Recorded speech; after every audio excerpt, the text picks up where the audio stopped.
Uh, so as I said, the three nervous systems, central, autonomic, and enteric nervous system, play a role.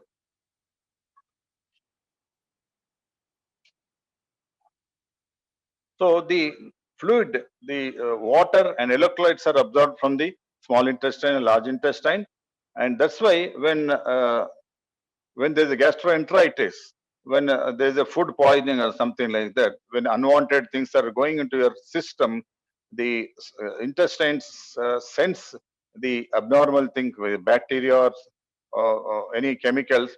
So uh, they absorb the water less and they make the stool more bulky and more watery, so that there is a rapid movement and propulsion of the food outside. That's why we get diarrhea. That's why when you are treating the diarrhea, antidiarrheals are given only very selectively, because we should not give antidiarrheals, because diarrhea is a protective thing.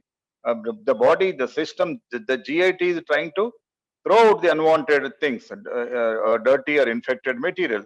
So therefore, giving only antidiarrheals is not a good choice. Usually, when we have loose motion, we tend to take antidiarrheals, but you have to treat the cause, whether it is a stomach upset or gastroenteritis. You have to give the specific, treat the underlying cause, and then you can give the antidiarrheals.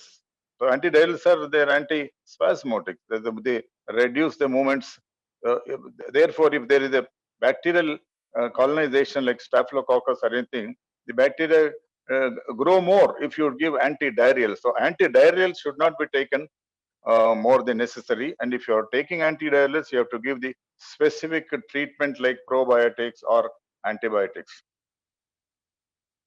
So a lot of, I was telling about all the neuronal control by all the three systems, the neurotransmitters.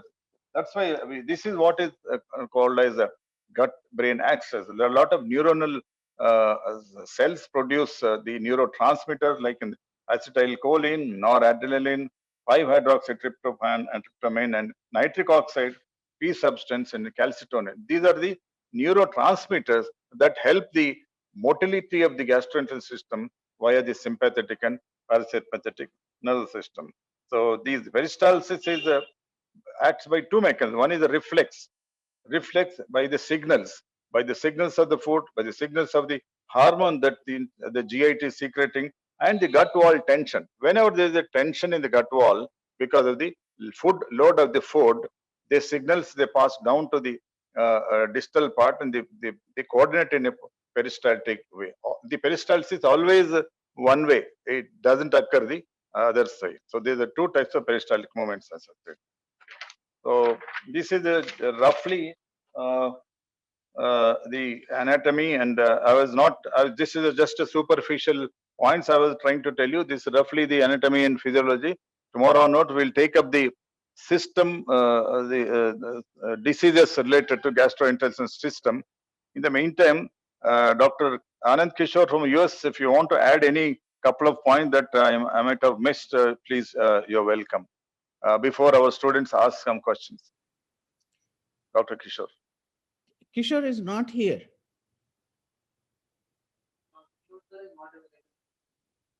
Okay. Okay.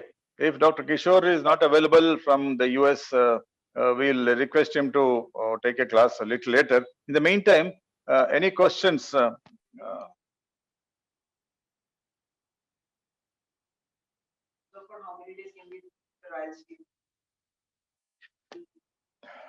The Riles tube, that's a question. Yes. How many days you can keep the Riles tube? Riles tube you have to remove as early as possible. Many times when even yesterday, we had a patient with some drug overdose. Then when we do stomach wash, we can remove within 12 hours because gastric emptying time is over. For example, it all depends on what is the disease, what is the indication that you are keeping Riles tube. Suppose a patient comes with OP poisonings, organophosphorus compound poisonings. So more than 6 hours, it is not necessary. And any drug poisoning more than 6 hours, it is not necessary. And it depends on the condition. If somebody has a stroke, we can keep for a couple of days. And if the patient is unconscious, he may aspirate. So you may have to keep for 3-4 days. Maximum 2 or 3 weeks we can keep, but beyond that it is not recommended because they may have infection. You may have to, sometimes you may have to change because this is a invasive device you are keeping in the body, so it will cause invasive device related infections. That's a different topic. How do we treat the diabetic disappointment? Yeah, neuropathy treatment is a different thing. We'll talk about it when we come to the neurology. Neuropathy, diabetic neuropathy, peripheral neuropathy, autonomic neuropathy, that's a different topic. While treating the hyperglycemia, high sugars, we have beautiful drugs, very good drugs to treat a neuropathy. Like gabapentin and some anti-epileptics, we can treat the neuropathy, but neuropathy is, especially diabetic neuropathy, is very difficult to eradicate completely because diabetes is a continuous disease. Diabetes is a continuous disease, so neuropathy also will be there continuously. Only medicines will only reduce the symptoms, but you cannot completely eradicate the diabetes related neuropathy. Gabapentin, regalin, and anti-epileptics are also are used to treat the neuropathy.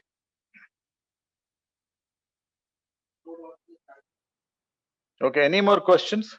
Prescribe, sir, can you prescribe water in infection diarrhea?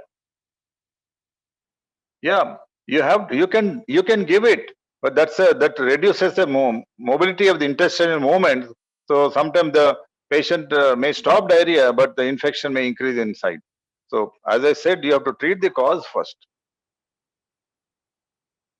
It could be viral diarrhea, it could be bacterial diarrhea, it could be food poisoning, it could be diabetic diarrhea, it could be pancreatic diarrhea. The pancreatic diarrhea also is there. So you have to see what is the underlying cause of the diarrhea.